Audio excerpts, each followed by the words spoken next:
नमस्कार दोस्तों, कैसे हैं आप सब। उम्मीद करता हूं आप सब बेहतर होंगे, सकुशल होंगे। दोस्तों, अगर आपकी भी धोखे से फिल्म बनी है तो आप कुछ अनुभव से ज़रूर गुजरे हों। सबसे पहला तो धोखे से फिल्म बन जाने के बाद जब आपके पास उस लड़की ने वो वीडियो भेजा होगा तो आपको सबसे ज़्यादा डर लगा। उसके बाद एक बार आप ये समझ गए होंगे कि ये फ्रॉड है, कुछ नहीं है। पर जब आपके पास साइबर क्राइम वाला एंगल आपके सामने आता है तो कितना भी समझदार क्यों इंसान ना हो, उसके जहन में एक बार तो मतलब कि एक बार डर ज़रूर आएगा कि कहीं ये वास्तव में साइबर क्राइम का ऑफिसर हो, साइबर सीबीआई का ऑफिसर हो, पुलिस का अधिकारी हो, तो दिक्कत परेशानी हमारे साथ बन सकती है। तो ऐसा ही भाई धोखे से फिल्म बन जाने के बाद कुछ लोगों के चंगुल में फंस गए। उसके बाद भाई के पास लगातार डराने के लिए मैसेज आने लगे। भाई ने हमसे कांटेक्ट किया। भाई ने हमें कहा, सर थोड़ा डर लग रहा है, वह अपने आप को सीबीआई ऑफिसर बता रहा है। उसके बाद भाई हमें एक कार्ड भेजते हैं और नीचे लिखते हैं और ये आई कार्ड भेजा है। यानी कि भाई के पास एक व्यक्ति जो धोखे से फिल्म बन जाने के बाद अपने आप को साइबर क्राइम सीबीआई वाला अधिकारी बन के मैसेज करता है और बाकायदा भाई को डराता है और भाई के पास एक आई कार्ड भी भेजता है। तो अब हम इस आई कार्ड पर कुछ चर्चा करने वाले हैं और इसके पीछे का मकसद जानने वाले हैं। आई कार्ड की फ़ोटो आप साइड में देख सकते हैं। मैंने अभी पहली बार ये देख रहा हूँ, इससे पहले नहीं देखा। लाइव मैं आपको बताऊँगा जो मुझे इसमें दिखेगा। अब देखो, ऊपर ही ऊपर लिखा है सेंट्रल ब्यूरो ऑफ इन्वेस्टिगेशन, ठीक है, और नीचे लिखा है सीनियर मेंबर और ब्रैकेट में लिखा है एरिया ऑफिसर। सबसे पहली बात, किसी भी आई कार्ड में ये नहीं लिखा जाता कि आप सीनियर मेंबर हैं या जूनियर मेंबर हैं, ठीक है। आपकी सिर्फ रैंक ये बताती है कि आपकी पोजीशन क्या है।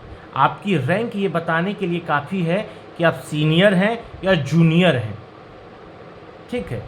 तो जैसे एक कांस्टेबल होता है, हेड कांस्टेबल होता है, एएसआई होता है, और उसके बाद अभी सीनियर मेंबर। अब ये मेंबर कोई धर्मशाला तो है नहीं जिसमें आप आई कार्ड के नीचे ऊपर लिखा सेंट्रल ब्यूरो ऑफ इन्वेस्टिगेशन और नीचे लिखा सीनियर मेंबर, ठीक है।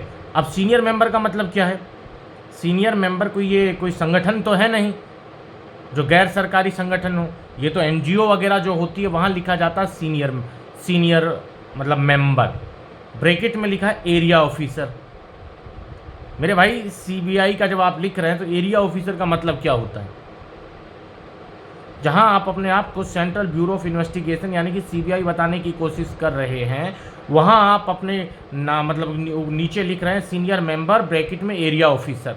तो एरिया ऑफिसर की कौन सी पद होती है और किस आई कार्ड में ये लिखा रहता है कि एरिया ऑफिसर है? ये तो आप प्राइवेट जॉब करते हैं, सिक्योरिटी की जो कंपनीज होती है, आपने एसआईएस देखी होगी, तो वहाँ की उनके आई कार्ड में मिल जाएगा एरिया ऑफिसर। उसमें भी लिखा रहेगा पर्टिकुलर किस एरिया का ये ऑफिसर है, ठीक है, कहाँ का ये हेड है। तो यहाँ सरकारी जो सीबीआई के आई कार्ड है उनमें ऐसा कुछ नहीं होता है, ठीक है। लोगो लगा देने से, नाम लिख देने से कोई नहीं बन जाता है। उसके बाद नीचे इनका नाम लिखा बड़े बड़े अक्षरों में, विकास दुबे, सॉरी विशाल दुबे, सॉरी यार, वो विकास दुबे, वो कानपुर वाला विकास दुबे मुझे याद आ गया यार। पता ना कौन सा, वही महाकाल से उज्जैन से जो गिरफ्तार करके बाबा ने गाड़ी पलटा दी थी, उसका नाम याद आ गया मुझे, विकास दुबे। फिर आते हैं मुद्दे पे। अब इसका बैच नंबर लिखा है 339। साइड में इसके आई कार्ड में जो फोटो, उस पर भी नज़र रखना। बैच नंबर इसका लिखा है 339। डेट ऑफ ज्वाइनिंग पे भी ध्यान देना दोस्तों। ये है 28 फरवरी 2015, यानी कि 28 फरवरी 2015 को ये व्यक्ति सीबीआई में ज्वाइन करता है। वैसे किसी आई कार्ड में मुझे नहीं लगता, गृह मंत्रालय के आई कार्ड में तो ऐसा कुछ नहीं होता कि डेट ऑफ ज्वाइनिंग उसमें मेंशन की गई हो। हाँ, आपका आई कार्ड कितनी डेट तक मतलब वैलिड रहेगा, उनका एक पीरियड रहता है 3-4 साल। उसके बाद आपको रिन्यू करवाना होता है, डिपार्टमेंट आपका दोबारा रीवेरिफिकेशन कराता है, उसके बाद आई कार्ड आपको मिल जाता है। रीवेरिफिकेशन भी नहीं होता, रिन्यू हो जाता है 3 साल के बाद, 4 साल के बाद, 5 साल के बाद, ठीक है, नया बन के आता है। बट ये लिखना कि डेट ऑफ ज्वाइनिंग, मेरी समझ से ये बाहर है कि डेट ऑफ ज्वाइनिंग किसी डिपार्टमेंट के आई कार्ड पे लिखा जाता होगा। ठीक है, अब इसके अलावा नीचे आ जाते हैं, उसमें लिखा है आई कार्ड नंबर GS15। ठीक है, ये होगा भाई, पता नहीं। अब डेट ऑफ बर्थ पे आ जाते हैं, 3 फरवरी 1994 ये है डेट ऑफ बर्थ इस भाई का, यानी कि 1994, फरवरी 1994 इसकी डेट ऑफ बर्थ है, और फरवरी 2015 इसकी डेट ऑफ ज्वाइनिंग है। तो कितनी हो गई भैया, 6 ये हो गई 2000, यानी 2015 वो 21, यानी कि बंदा 21 साल में ज्वाइन करता है, 21 साल की उम्र में CBI ज्वाइन कर लेता है, आई कार्ड बनता है, और आई कार्ड पर लिख के आता सीनियर मेंबर, 21 साल की उम्र।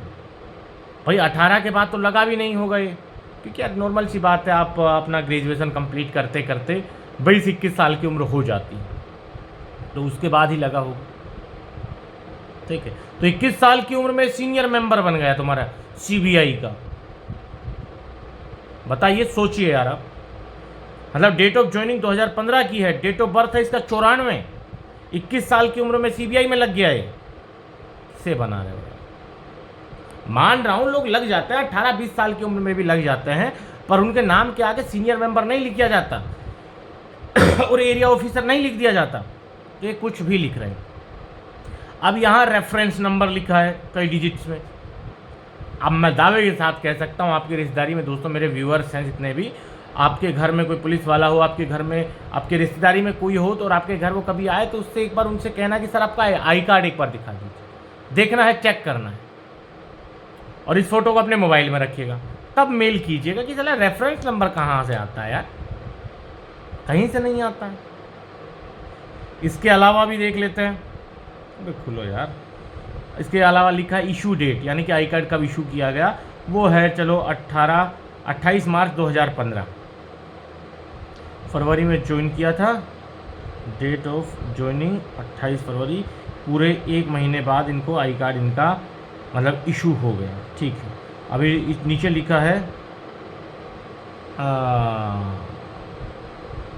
लिखा है Geneva consultants identification card for civilians acting CBI officer. कुछ भी लिख दे रहे हैं यार ये,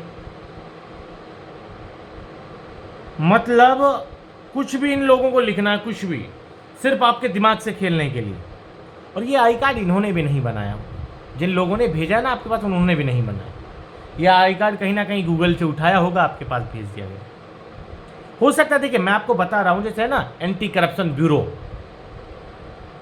तो एंटी करप्शन ब्यूरो हर स्टेट का अलग डिपार्टमेंट होता है, कुछ NGO भी चलती हैं इनके नाम से, मानवाधिकार संगठन, ह्यूमन राइट्स संगठन, इनके NGO चलते हैं। हो सकता है भाई CBI इस तरह का कोई NGO का कार्ड हुई, बट जिन लोगों ने भेजा उनका ये नहीं है।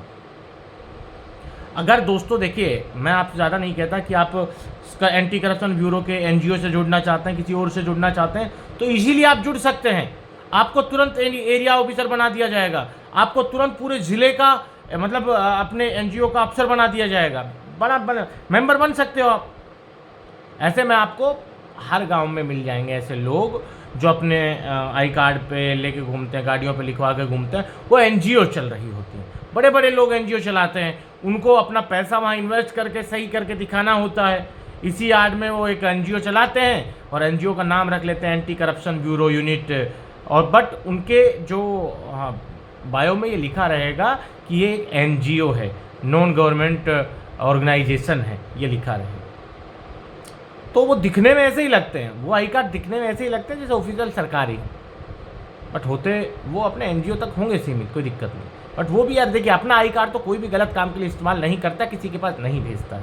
अगर भेजता है तो सीधी सी बात है, वो आपको डराने की कोशिश कर रहा है, आपसे कुछ गलत काम करवाने की कोशिश कर रहा है। अगर उसका मोटो गलत है आपका आई कार्ड भेजने का, तो वो गलती कर रहा है। तो ऐसे आई कार्ड से डरने की ज़रूरत नहीं है, सब फर्जी होते, गूगल से उठाते हैं, आपको डराने के लिए आपके पास भेज दिए जाते हैं। आज के इस वीडियो में इतना ही। जल्द मिलते हैं नया वीडियो लेकर नई जानकारी के साथ। रखिए तब तक अपना ख्याल। जय भीम, जय हिंद की सेना साथी।